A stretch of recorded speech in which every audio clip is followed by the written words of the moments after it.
Mi esposa dice, soy maravilloso. Mis hijos dicen, soy un gran hombre, una gran mujer. Mis amigos me aman. Yo te pido a que entre en ese cuarto oscuro, llamada al corazón, y le pregunte a Dios, Señor, mi vida está valiendo la pena, porque ahí es donde realmente sabemos cómo estamos con Dios. Soy orgulloso, tengo vanidad, tengo orgullo. Y esa es la prueba final. Hoy es Santa Cena, lo hacemos una vez al mes. Ahora, la Santa Cena es de manera especial un culto especial. Todos los domingos son buenos, bien. Pero el domingo de Santa Cena es especial. Un ejemplo, todos los domingos se reúne la familia, pero cuando es el cumpleaños de alguien es algo especial. Bueno, nosotros tenemos 12 veces al año un domingo especial, donde recordamos lo que Jesús hizo en la cruz del Calvario. Y este domingo es un domingo solemne. Es un domingo serio, en el sentido de que venimos a hacer examen de conciencia. No venimos a motivarnos según términos humanos.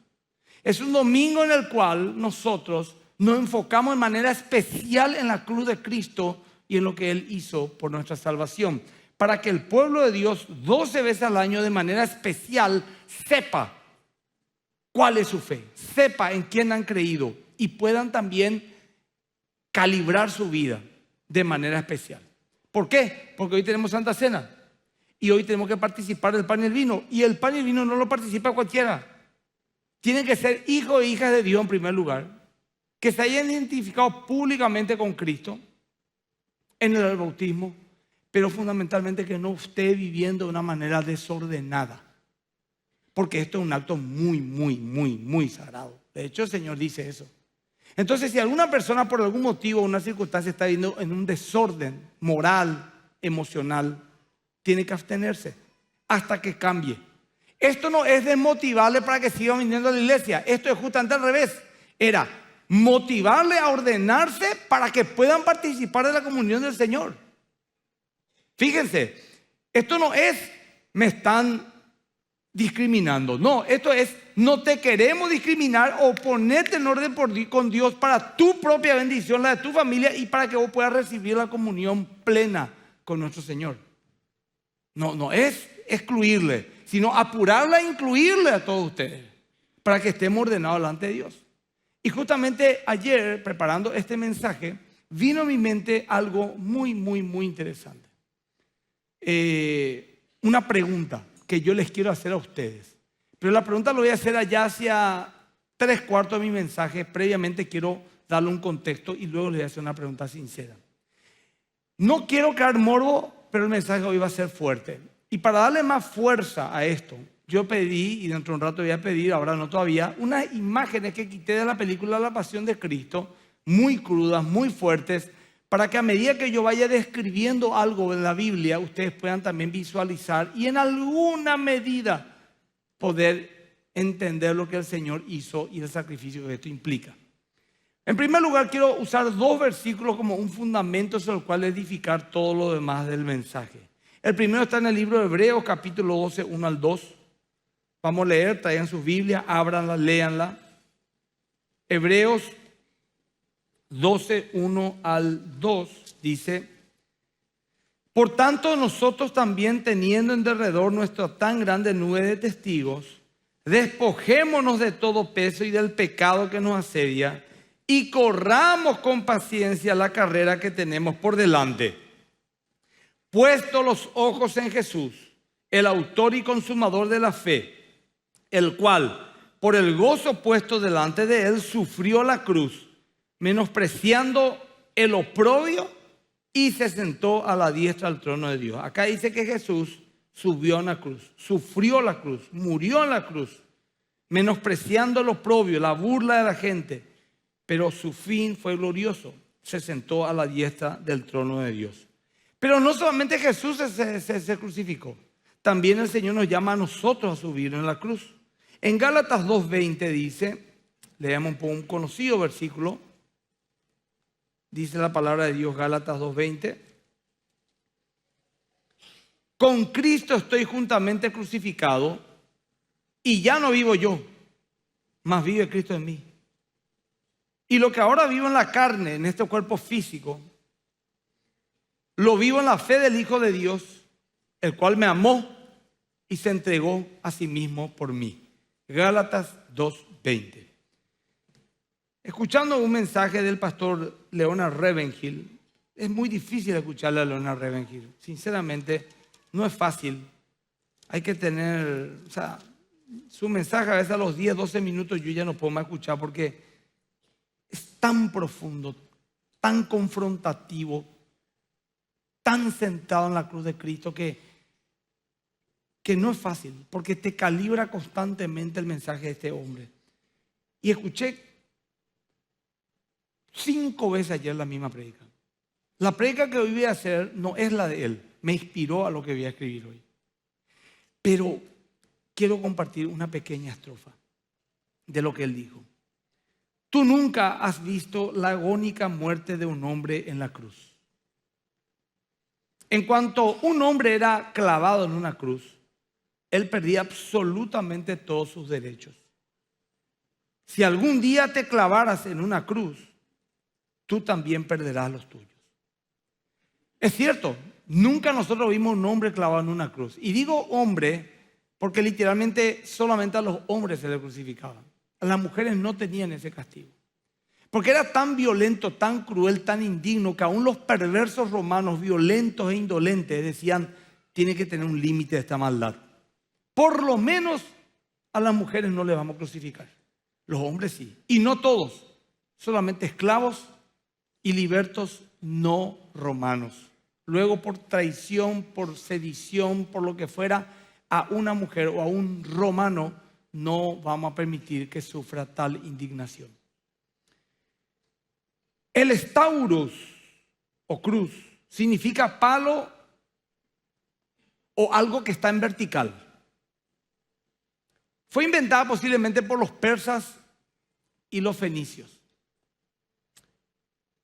Lo usaron los griegos, pero lo popularizaron y lo usaron con más fuerza los romanos. Había varios tipos de cruces. El simplex era un palo vertical. Así se le clavaba arriba, los pies abajo y punto. Luego estaba el comisa, que tenía forma de T. O sea, así era. Literalmente era así, una T mayúscula. Y luego estaba la inmisa, que era un palo vertical donde sobresalía el horizontal por encima del vertical. Esa es una cruz inmisa. Esa es la cruz en la cual Cristo se crucificó. ¿Por qué? En primer lugar, porque la tradición oral y escrita nos dice que fue en una cruz inmisa. Pero también hay una referencia bíblica en el Evangelio de Mateo 27:37, donde dice que pusieron un letrero sobre la cabeza de Jesús que decía, este es Jesús, el Rey de los judíos. Por lo tanto, ahí tendría que haber sido una cruz inmisa, porque si era una cruz comisa, o sea, sin la cabeza arriba, ¿dónde se pondría ese cartel? En fin, las cruces romanas tenían un promedio de 2,5 metros de altura, que muchas veces quedaba permanente en el lugar de ejecución, el palo vertical. El palo transversal se le llamaba patibulum, solamente el palo transversal, y era llevado por el reo hasta el lugar de la ejecución, desde el lugar de la tortura, del azote. También solían tener una saliente madera o llamado sedile, o sea, que servía como ahí más o menos en la mitad de la cruz, un poco más abajo, una pequeña maderita donde se podía sentar en alguna medida el reo, pero no para darle descanso, para hacer aún más intensa su agonía. Porque lógicamente al estar más vertical, todo el peso de su cuerpo sobre sus manos tiraba y sobre sus pies lo presionaba, y eso hacía que cuesta aún más respirar y le llevaba más rápido a la muerte. Pero era tan perverso que se le ponía a veces ese pequeño sedile, la saliente de madera, para que instintivamente se recueste en ella y prolongar más su agonía. Para los escritores romanos, la crucifixión era el suplicio más cruel y horroroso de todos. No hay otra muerte más dolorosa que la de la cruz. Ni el morir quemado ni ahogado. Porque el quemado y ahogado puede ser un dolor tremendo, por lo menos el quemado, ¿verdad? Y el ahogado la sensación desesperante de la asfixia, pero duran minutos y luego te morís. Esto, como vamos a leer dentro de un rato, hacía que el promedio muera al segundo día. Estamos hablando de 36 horas. pero muchos alcanzaban una semana colgado sin morir. Voy a explicar eso dentro de un rato. Se aplicaba a esclavos y libres no romanos por crímenes de robo, homicidio, traición o sedición. Sedición fue por lo que le acusaron falsamente a Jesús. Antes de ser crucificado, el reo era azotado. Luego que se le ponía en el hombro el patíbulum, ya probablemente con los hombros y la espalda totalmente despellejadas a causa de los azotes. Eran 3 sogas de cuero atados con plomo y con pedacitos de huesos que justamente tenían la función de que cada tirón quite pedazos de piel y de tejido muscular del reo, produciendo lógicamente una lesión considerable y un shock hemorrágico. Este patíbulo era llevado hasta el lugar de crucifixión fuera de la ciudad, pero pasando por las calles principales para humillación del reo y para exposición y ejemplo de los demás. El recorrido podría ser de 1 kilómetro a 1,5 kilómetros, no más, porque nadie hubiera estado vivo si era más. Jesús aproximadamente caminó unos 1.200 metros desde la Torre Antonia hasta el Gólgota.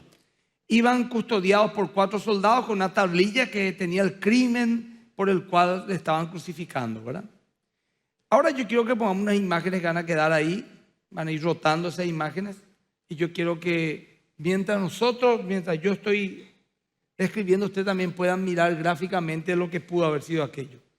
Cuando los evangelios escuetamente dicen que Cristo fue crucificado, por los evangelios no dan detalles que voy a dar ahora. Se refería a un proceso muy conocido en la época, algo muy normal para ellos. En el lugar de ejecución, los soldados desnudaban al reo y tomaban sus vestidos como botín. Eso vemos en los evangelios. Luego le ataban y clavaban las manos en el patíbulum, que era la madera transversal, levantaban con todo el peso del cuerpo de la víctima en el lugar donde estaba la madera vertical, y luego dejaban los pies a no muchos centímetros del piso, del suelo, y los pies y las manos se podían haber atado o clavado, ¿verdad? O las dos cosas. En el caso de Cristo, según Lucas 24:39, fue clavada en una cruz. Los restos de una persona crucificada que fueron encontradas en Palestina nos muestra sin ninguna duda de que era un solo clavo el que usaban, era un clavo de unos 25 a 30 centímetros que atravesaban ambos pies o ambos tobillos al mismo tiempo, produciendo fractura al hueso, desgarro, rotura de nervios, y por último se colocaba el título en la cruz, dejando en agonía a la víctima. Y se saben personas que han tardado hasta una semana en morir. La causa de muerte era esta: shock hemorrágico o un paro cardíaco a causa de la falta de líquido en el cuerpo. El corazón terminaba colapsando. Lo horrible de la muerte por crucifixión se debía en parte por el intenso dolor causado por la flagelación, los clavos, la incómoda posición del cuerpo que dificultaba la respiración y ponía presión sobre los pies al mismo tiempo que estiraba las manos. Además de la deshidratación por la causa de sangre perdida, sudor, había mucha fiebre y una sed intolerable. A esto se agrega la vergüenza del reo de verse desnudo ante los curiosos que pasaban para insultarle. De hecho, todas las pinturas y todas las imágenes que vemos están tapadas por respeto, porque Jesús literalmente desnudo fue colgado en una cruz. Los judíos ofrecían una bebida narcótica que describe Mateo 27:34, que en alguna medida podía, mitigar el dolor. Jesús rechazó tomar esa bebida. El crucificado moría lentamente, casi siempre el segundo día, pero a veces hasta el 8º. El exceso de sangre en el corazón, debido a la obstrucción de la circulación, combinado con una fiebre traumática que es una fiebre fruto de un trauma. Alguien se rompe algo, se corta mal y puede tener fiebre. El tétano, probablemente por los clavos que usaban. El agotamiento mataba a la víctima. Muchos ya morían incluso en el momento de los latigazos. Ya morían. Otros tantos morían en el trayecto llevando el patíbulo. Otros morían inmediatamente después de haber sido colgados y otros tardaron hasta 8 días. Jesús estuvo 6 horas hasta que murió, de 9 de la mañana a 3 de la tarde. Pero también Jesús sufrió un castigo extraordinario, fuera de lo normal. A él lo maltrataron más de lo que normalmente se le maltrata a un reo. Muchas veces, para acelerar la muerte del crucificado, se le rompía las piernas con un martillo de madera llamado crurifragium.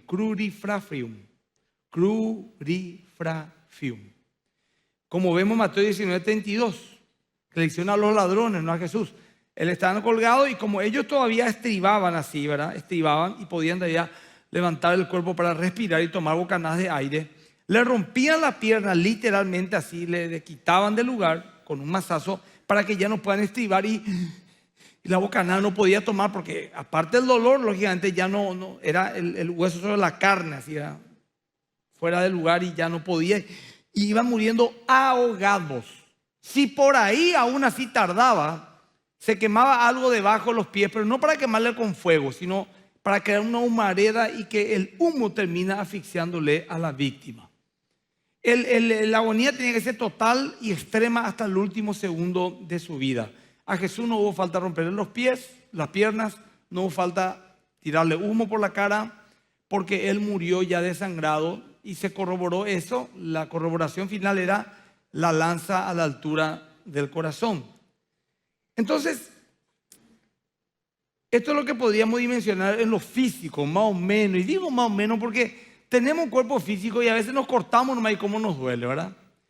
O nos rompemos, nos fracturamos o nos descoyuntamos y duele. Y podemos entender en alguna medida lo que es el dolor, pero no este nivel de dolor. Nadie acá ha tenido ese nivel de dolor, por lo menos en una cruz. Porque hoy en día tenemos analgésicos, tenemos un montón de medicamentos y nadie tampoco tiene una laceración de este nivel donde literalmente la piel prácticamente ya estaba colgando por todos lados. Entramos ahora en un lugar donde ya no tenemos acceso, donde ya solamente podemos imaginarnos pero no entenderlo jamás, que es la dimensión espiritual. Porque aunque lo físico era muy grave, muy fuerte, los evangelios increíblemente no hacen mucho énfasis en eso. Hablan de un sufrimiento físico, pero el verdadero dolor era espiritual. El interno, siendo absolutamente él un ser santo, puro, pudo cargar con los pecados del mundo entero. Ahora, quiero que empecemos esto. El pecado de por sí trae tormento. El pecado trae tormento. No crean ustedes que una persona que vive en pecado es una persona feliz. Trae tristeza, decepción, enfermedades físicas, emocionales, angustia, trae dolor, vacío. Eso es así. Lo vemos todos los días. Alguien hace algo malo, tiene un problema social, tiene un problema familiar, tiene que esconder, tiene que ocultar y no sabe ni por qué está enfermo, pero es todo ese fruto de una vida de tensión y de pecado. Por eso el mundo está como está. Canaliza comiendo mucho, canaliza gastando mucho si tuviera que gastar, canaliza en la ira si no tiene cómo gastar, se frustra, canaliza en su frustración, en su esclavitud por un pecado, un vicio de cualquier tipo, de una manera que aún le hace más daño, dependiendo de la verdad del pecado. Y como nosotros somos seres caídos, yo por lo menos puedo identificarme con esto, que el pecado por lo menos a mí me atormenta, me trae tristeza, decepción, angustia, dolor, vacío. Ahora, además de los pecados morales, como hemos citado recién, hay también otros pecados que nos hacen sufrir muchísimo, que hoy yo tenemos: el pecado del orgullo, la soberbia, el egoísmo, la ingratitud, la traición, la deslealtad, la injusticia, la violencia hacia nosotros y lo que nosotros hacemos. O sea, pero una persona totalmente orgullosa no es feliz. Una persona, por ejemplo, que ha sufrido una deslealtad de una pareja, una traición, es algo sumamente doloroso. O por ejemplo, un hijo ingrato, un jefe déspota, o sencillamente algún tipo de injusticia. Si alguno de ustedes sufrió una injusticia en cualquier medida, es algo realmente frustrante y horrible que despierta tus pasiones más miserables: odio, desprecio, rabia, sentido de venganza. La injusticia es algo muy duro, muy difícil, y vemos por todos lados, en todas las dimensiones, en todos los ambientes. A esto, todo esto, tu propio pecado que te carga, sumar el pecado del otro y del otro y del otro y el tormento del otro y del otro y del otro, y así va sumando, y juntás el pecado de violadores, de pedófilos, el pecado de asesinos, de torturadores, de criminales, de suicidas, de viciosos, de perversos, de corruptos, de personas sanguinarias. Anda sumando todo ese pecado del mundo entero y eso cargado sobre una sola persona. Sin duda es un misterio absolutamente inaccesible lo que el Señor pudo haber ocurrido, y creo ahí estuvo su verdadero dolor. Es inimaginable pensar qué significó o qué tormento sufrió su alma pura al experimentar las consecuencias del castigo de todo el mundo, pecados horribles, blasfemos y vergonzosos que ni siquiera otro ser pecador lo soportaría. Su verdadero sufrimiento fue espiritual y emocional, y solo Dios conoce a profundidad ese misterio. Ante esta verdad escueta a grandes rasgos del sufrimiento físico, porque es un hecho histórico, esto pasó, esto ocurrió, es un hecho histórico. Este hombre murió de esa manera por nuestros pecados, dice la Biblia. Sufrió esa burla, al punto tal que hoy yo nunca lo hemos sentido físicamente y menos espiritualmente. Me vino a mí esta pregunta que es la que motivó el mensaje. ¿Te atreverías aún así a tomar indignamente y sin arrepentimiento sincero la Santa Cena? Quiero que pensemos. Entendemos realmente, y es lo que yo pido a Dios y solamente Dios puede hacerlo, que entendamos realmente lo que recordamos y somos conscientes de lo sagrado y delicado de esta ceremonia de fe. Entendemos que esto no es un juego para Dios. De hecho, la Biblia dice que el que come indignamente en la mesa del Señor, juicio come. ¿Qué va a pasar? ¿Qué es el juicio? La Biblia dice clara: enfermedades, muerte antes de tiempo y un constante tormento por las puertas abiertas espiritualmente en su corazón. Va a hacer que se endurezca más lejos, que se ablande más. Porque como abre puertas espirituales, el mundo espiritual, los demonios, el diablo, toma ocasión para endurecerla aún más a la persona hasta que su juicio sea total.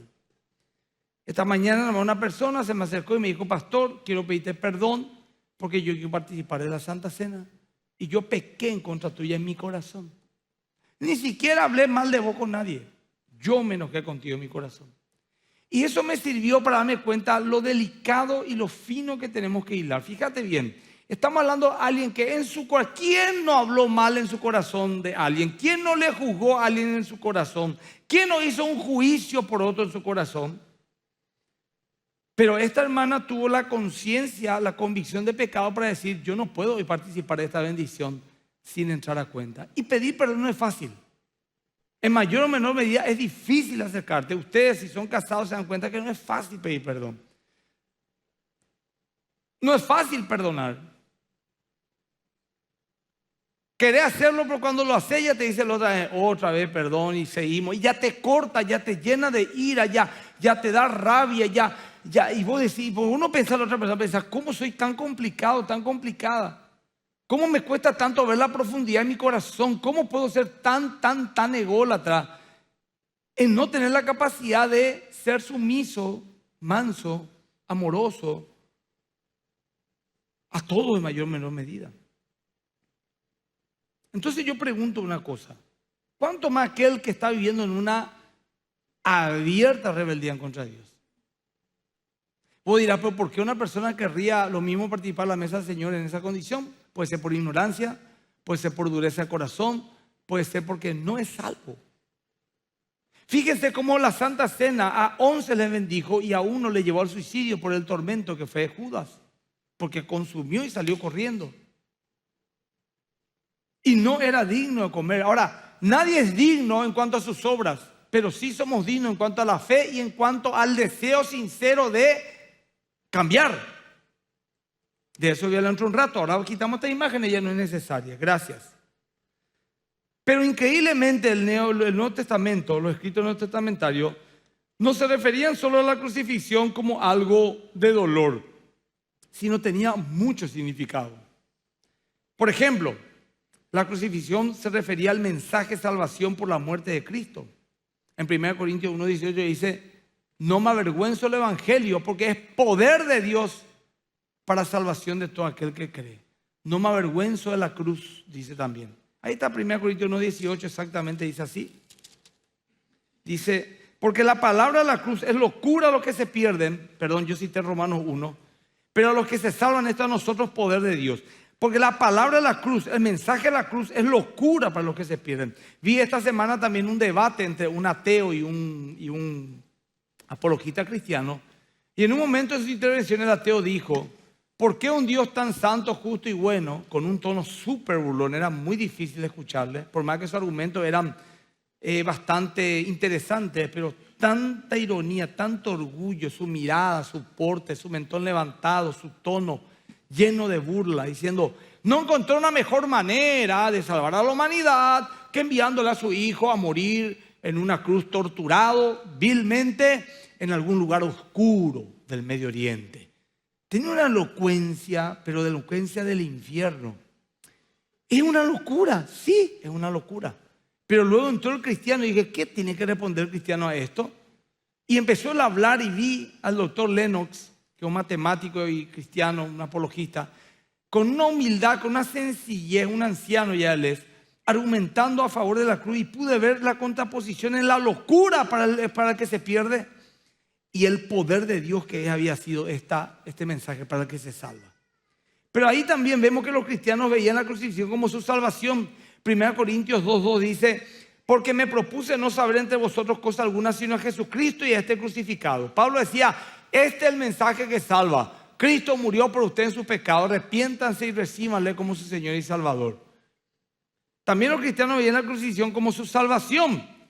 Y también era la explicación bíblica y espiritual de que Él cargó y sufrió la maldición que a nosotros nos correspondía. En Gálatas 3:13 dice el Señor, vamos a leer, Gálatas 3:13, algunos versículos leeremos, otros pasaremos, solamente citaré la referencia. Dice el 3:13: Cristo nos redimió de la maldición de la ley. Cristo nos redimió de la maldición de la ley, hecho por nosotros maldición, porque escrito está: maldito todo el que es colgado en un madero. Es un versículo que merece una explicación más larga, no tengo tiempo ahora, pero el punto es que dice: Cristo nos redimió de la maldición de la ley. ¿Qué significa eso? La ley te condena.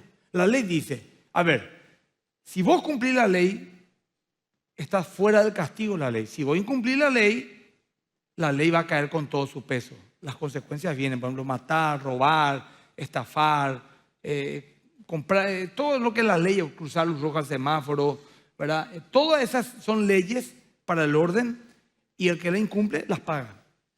Y el Señor como que se para delante de vos y de mí y nos dice: a ver, veamos un poco si cumpliste todas las leyes. Hay 612, 613, pero vamos a ver el decálogo nomás, ¿verdad? Y el decálogo dice: no tendrás Dios ajeno delante de mí, no traerás imagen ni semejanza, no te inclinarás a ellas, no lo honrarás. Luego habla del descanso, habla de honrar padre y madre, habla de no mentir, de no codiciar, de no matar. Pero uno dice: el mandamiento que más incumplimos es el no codiciar, el no mentir. No, el mandamiento que más incumplimos ya es el primero: amarás a Dios sobre todas las cosas. Cuando vos decidís vivir abiertamente en pecado, o en tu capricho, siendo un hijo o una hija de Dios, decís: esto no lo voy a hacer porque estoy enojado, o porque estoy frustrado, o porque no tengo por qué hacerlo, porque no se merece lo que le voy a dar, y vos estás atrincherado en tu carnalidad, no estás amando a Dios sobre todas las cosas. Entonces ya el primer mandamiento nos condena. Y de ahí, te resumo con esto, todos nosotros, incluyéndome a mí, si pudiésemos grabar lo que pensamos en una semana, pensamos, no es lo que hacemos, pensamos, y ponemos en una pantalla grande acá, yo te aseguro que vos vas a ser la primera persona que vas a faltar a ese estreno. No sé, hoy en día dicen que nuestros pensamientos se accede a través de nuestro historial. Vi un programa hace poco que decía: ¿me contestaron una pregunta difícil o veo el historial de tu teléfono ahora? Y todos decían: hacemos una pregunta difícil. Porque les tomó por sorpresa, decía: tráeme tu teléfono, poné aquí y frente a cámara y ver cuáles son las páginas, los perfiles que visitaste. O una pregunta difícil. Y todos elegían una pregunta difícil. porque todos tenían algún pero. Ahí no me quedemos, que esto nos genera un problema ahora después de pareja o de familia, ¿verdad? Ahí no me quedemos, ¿verdad? Pero sí, somos pecadores, somos egoístas, somos duros de corazón, todos nosotros. Entonces, para el cristiano, este acto de fe nos redimía de la condenación por nuestra soberbia, rebeldía, ira, enojo, mezquindad, egoísmo. También su muerte en la cruz efectuó la reconciliación con Dios. Colosenses 1:20 dice: y por medio de él reconciliar, de la cruz, reconciliar consigo todas las cosas, así las que están en la tierra como las que están en los cielos, haciendo la paz mediante la sangre de la cruz, haciendo la paz entre los hombres. La cruz también simboliza, y acá me voy a quedar un rato más, la separación de una vida vieja del dominio del pecado a una vida nueva en victoria sobre el pecado. La Biblia pone dos ejemplos claros: el que robaba no roba más, el que adulteraba no adultera más. De por ahí ya pones todo lo demás. Cuando yo leo, y leo casi todos los días, ¿cómo tiene que ser el siervo de Dios, hermano? Dios me guarde y libre. ¿Cómo me confronta?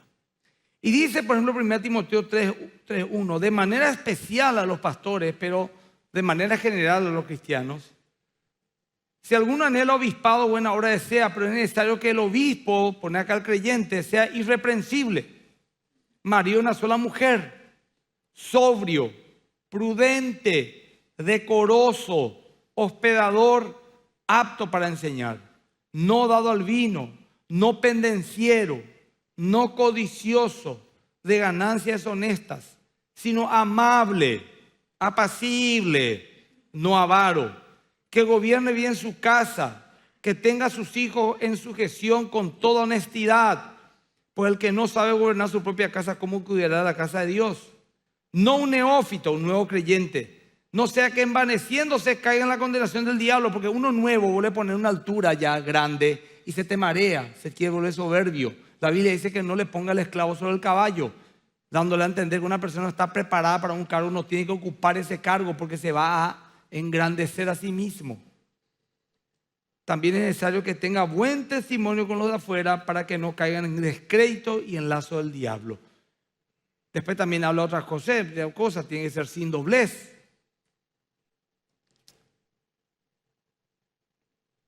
No voy a hablar de grandes pecados. Te voy a decir una cosa hoy. A ustedes les digo, pidan perdón. Y no digo lo anda a pedirle perdón a alguien que está lejos, no. A tu esposa, a tu marido, a tu jefe, hijo, cuñado, cuñada, no sé, a alguien con quien esté cerca tuyo. Pedí perdón. No, pero no es así nomás, pastor. Hay muchas cosas complejas esa situación. No es que yo así no puedo. O sea, esto no es así, te perdono y ya está. No. O capaz que diga sí, tengo que pedir perdón y hacerlo.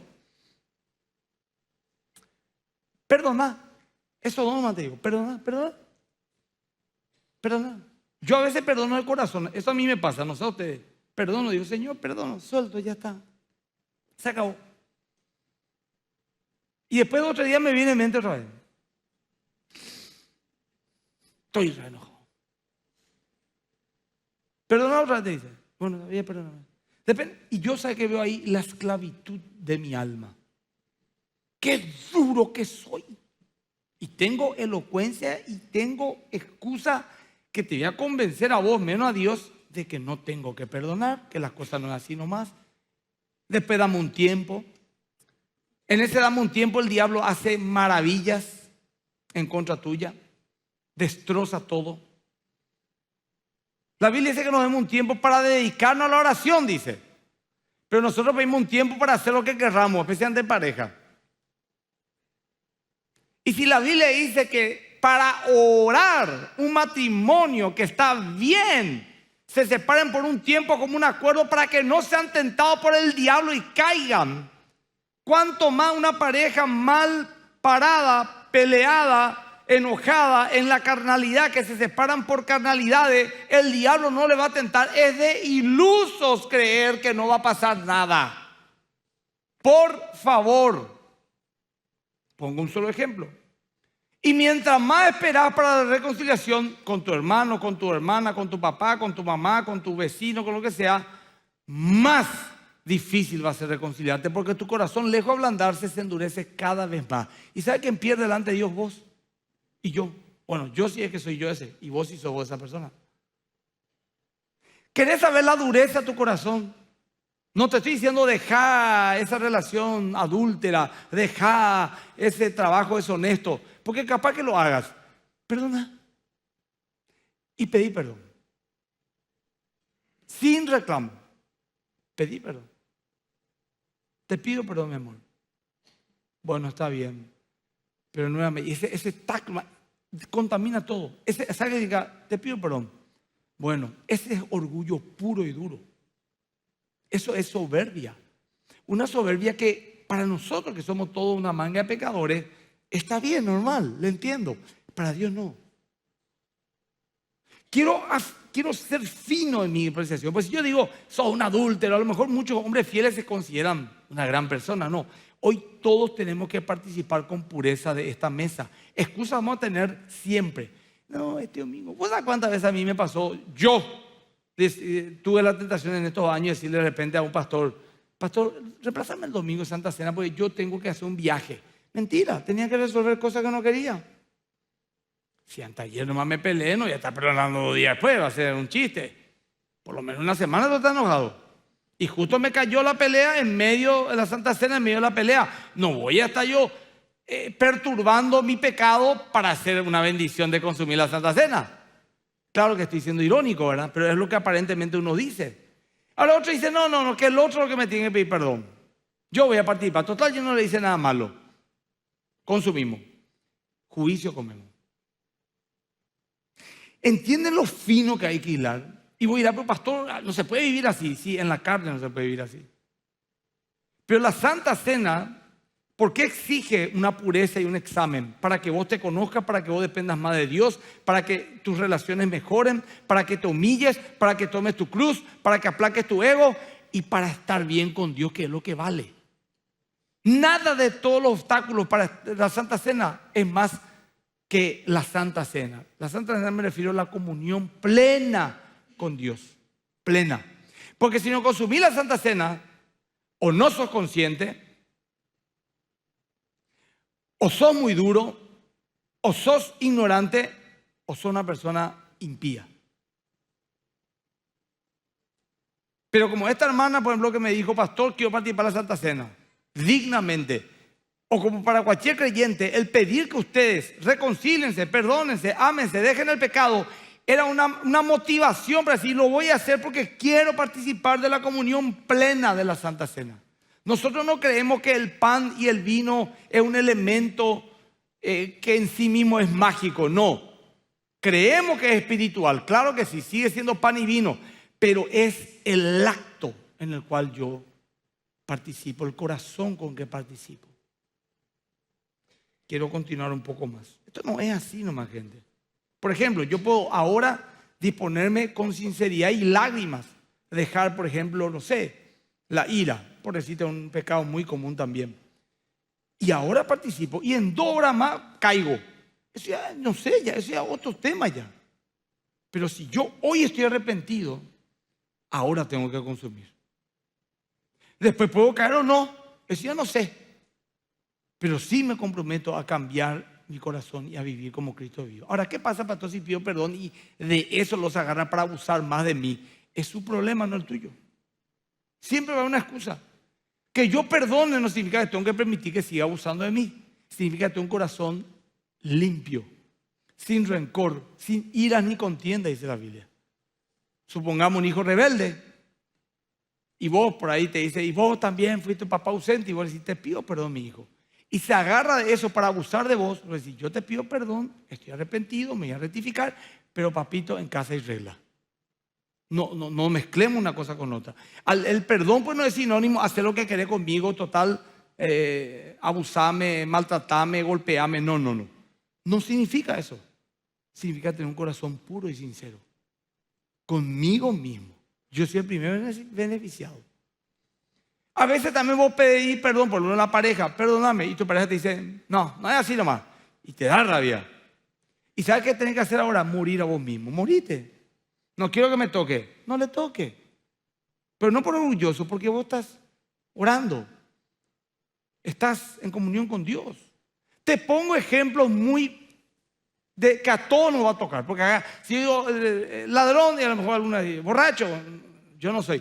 Pero si digo orgulloso, si digo soberbio, si digo vanidoso, si digo egoísta, en mayor o menor medida, desde levantar los dos brazos hasta levantar un dedito, pero se van a sentir identificados. Yo quiero ir al corazón, al meollo de la cuestión. Cuando Jesús hablaba de tomar nuestra cruz, con esto voy terminando, y seguirla a Él, ¿se acuerdan? Tome su cruz. Es una escena muy difícil de recibir de parte de sus contemporáneos. Nosotros decimos hoy, toma tu cruz y sígueme, y bueno, vemos simbólicamente, nos imaginamos en esta posición a nuestra pareja y llevándole a nosotros, no sé, algo así.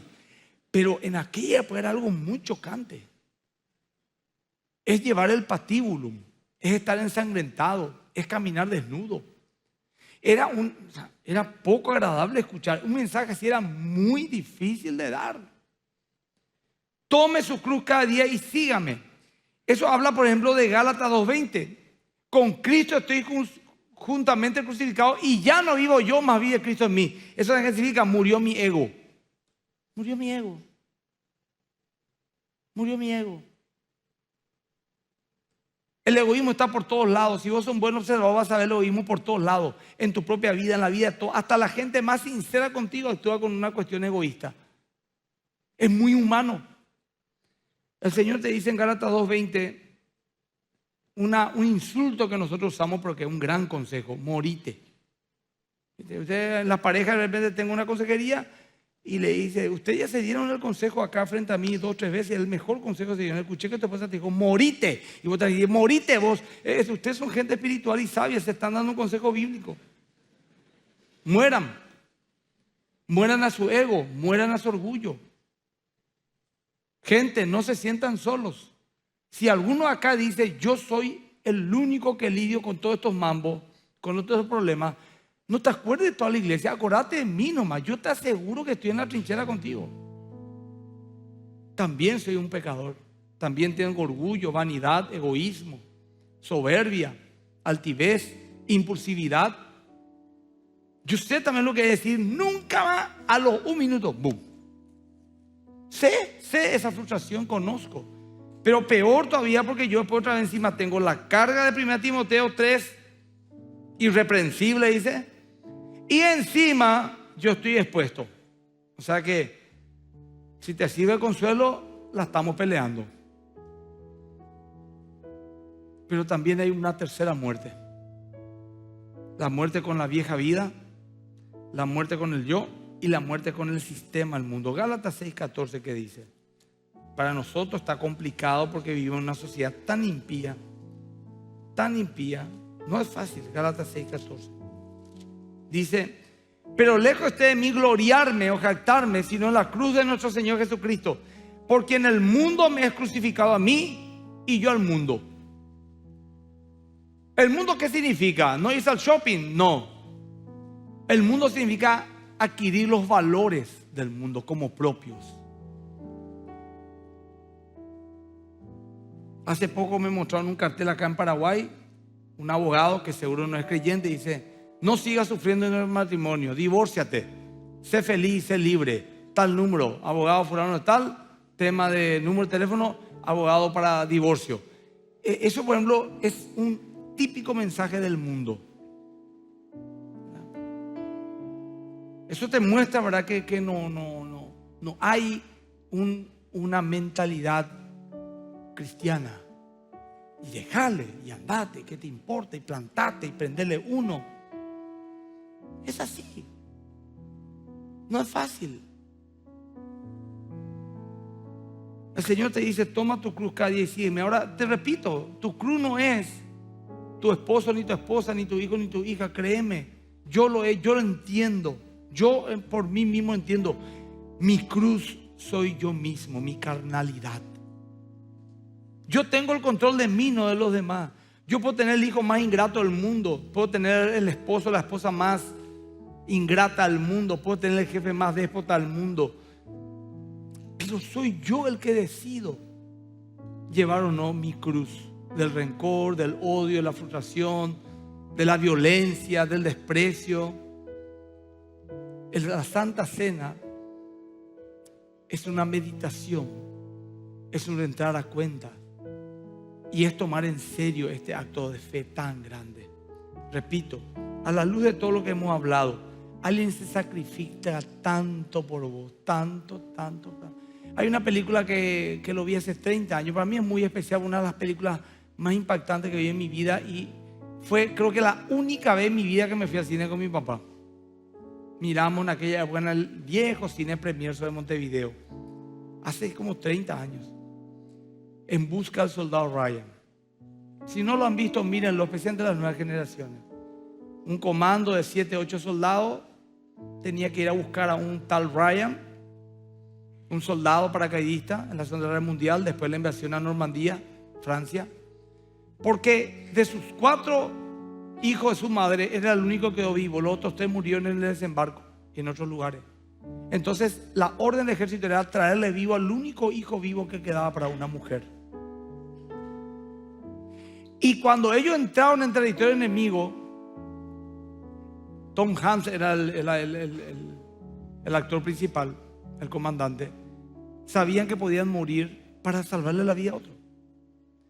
Y de hecho mueren, todos mueren. Y Ryan se salva. Pero la película, ¿sabe cómo empieza? Un anciano llegando a un cementerio con su familia. Se para frente a unas lápidas y luego guardar un silencio y echar unas lágrimas, se da vuelta y le dice a su anciana esposa y a sus hijos y a sus nietos: ¿valió la pena mi vida? Díganme que sí. Era un hombre común y corriente, pero valió la pena mi vida. Y todos le abrazan: sí, claro, abuelo, claro, papá, claro, mi amor, valió la pena tu vida. Porque el comandante, a punto de morir, cuando vio que todos ya morían, le dijo: Ryan, que tu vida valga la pena. No murió Tom Hanks ni un comandante por hoy, por mí. Murió Cristo y te está diciendo hoy que tu vida valga la pena. Que tu vida valga la pena. ¿Cómo va a valer la pena tu vida? Un ejercicio sencillo. Mi amor, mi vida vale la pena.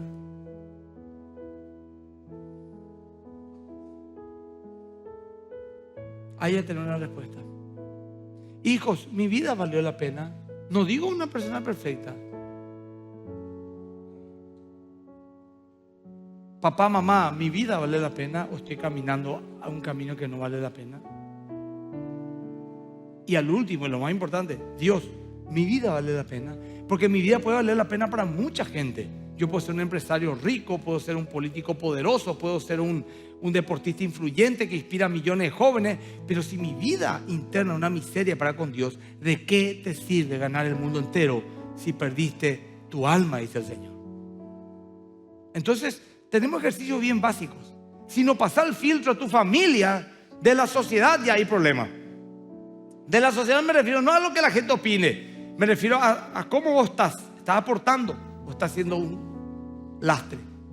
Y al último, si vos decís: mi esposa dice soy maravilloso, mis hijos dicen soy un gran hombre, una gran mujer, mis amigos me aman, yo te pido a que entre en ese cuarto oscuro, en esa caja negra llamada al corazón, y le pregunte a Dios: Señor, mi vida está valiendo la pena. Porque ahí es donde realmente sabemos cómo estamos con Dios. Soy orgulloso, tengo vanidad, tengo orgullo.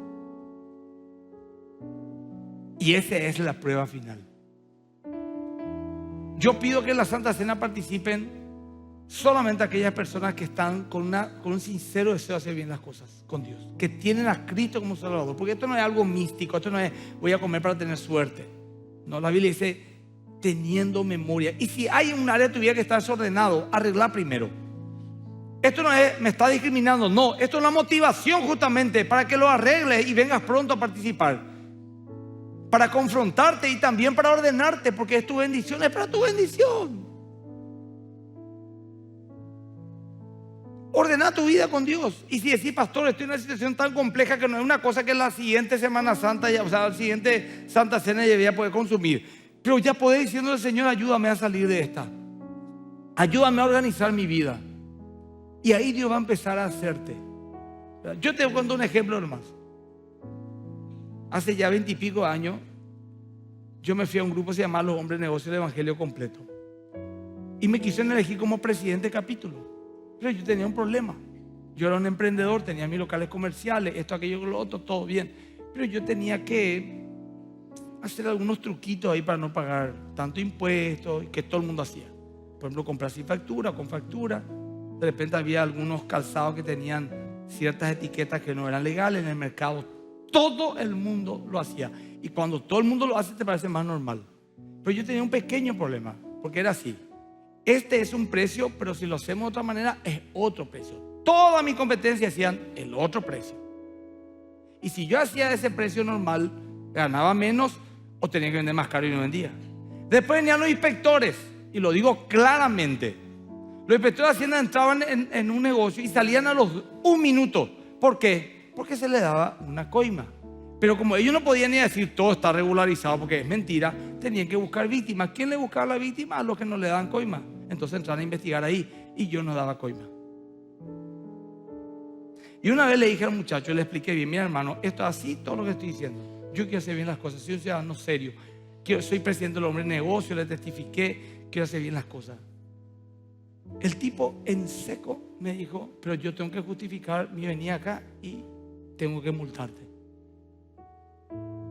Y me multó un dinero, hermano, que sinceramente me descompaginó todito. Y multarme, le dije. Y me multó. Yo me sentí así, bueno, está bien, te perdono porque soy muy honesto. No. Tuve que pagar en 1 año esa multa. Y yo le dije, venga nomás siempre acá, hermano, querido, hasta fundirme. Porque me van a fundir, porque yo no puedo organizar mi negocio en 1 mes. Y vos sabés que venían cada mes. Porque había alguien que no le iba a coimear. Así era. Pero terminé ordenándome. Dios me dio salidas. Porque yo quería hacer bien las cosas. Y empecé a pagar impuestos, empecé a ordenar. Y Dios me dio mercadería, me dio exclusividad, me abrió puertas. Y hoy en día, por ejemplo, mucho más saneado ya está este tema. No es así nomás ya. Pero yo tenía una fe de que si hacía bien las cosas, Dios me iba a prosperar. Y me prosperó, me bendijo. Tengo que testificar. Me bendijo. Mucho luego. Tanto que algunos se enojaban. Eso significa que Dios te está prosperando en serio. Entonces yo le digo, si vos querés lo que yo tengo, haz lo que yo hago. ¿Y qué es lo que vos haces? Y esto, no, ni loco. 2 kiosqueros, uno en el shopping y otro en el mercado 4, le hablé de Cristo. Los dos dijeron, quiero saber qué es ser cristiano. Después de un tiempo uno me dijo, pastor, yo no puedo ser cristiano porque 70% de todas mis revistas son pornográficas. Y eso es lo que se vende. Y no puedo. El otro muchacho me dijo también la misma historia. Pero uno de ellos dejó de venir a la iglesia y cuando yo me iba a visitarle ya se hacía el tonto. Y ya me hizo saber que no quería más saber nada. El otro me dijo, ¿qué puedo hacer? Le dije, por lo menos empezar vendiendo ya empanadas, traer alguna gaseosa y ir mutando. 1 año después, el otro seguía en lo suyo y el otro cambió a un kiosco, cambió rubro, dejó de vender todas esas cuestiones. Hasta hoy día un cristiano. Y el otro, no le vi, muchos años después me encontré con él totalmente alcohólico, totalmente perdido, totalmente perturbado, porque nos animó a dar un paso de fe. Y esa es la historia, constantemente. Tenemos que decidir. Y yo como pastor tengo que decirles, porque quiero que ustedes sean bendecidos, ¿verdad? Y si te da el espacio, y si te da el espacio físico, yo quiero que ahora cada uno ore, por favor. y vamos a entrar a cuenta con Dios estos minutos, ¿sí?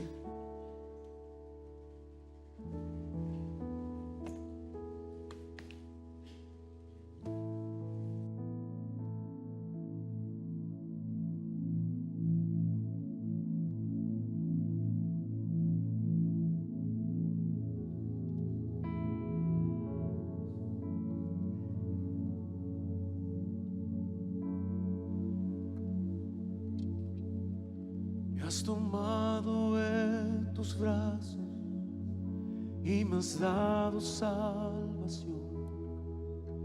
De tu amor has derramado en mi corazón. No sabré agradecerte lo que has hecho por mí. Solo quiero darte ahora mi canción. Yo te doy gracias, gracias Señor, gracias mi Señor Jesús.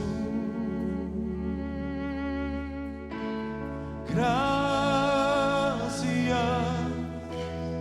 gracias Señor, gracias mi Señor Jesús. En la cruz diste tu vida, entregaste todo ahí. Vida eterna regalaste al morir. Por tu sangre tengo entrada ante el trono celestial. Puedo entrar confiadamente ante ti para darte las gracias. Gracias Señor, gracias mi Señor Jesús. Oh, gracias, gracias Señor, gracias mi Señor Jesús.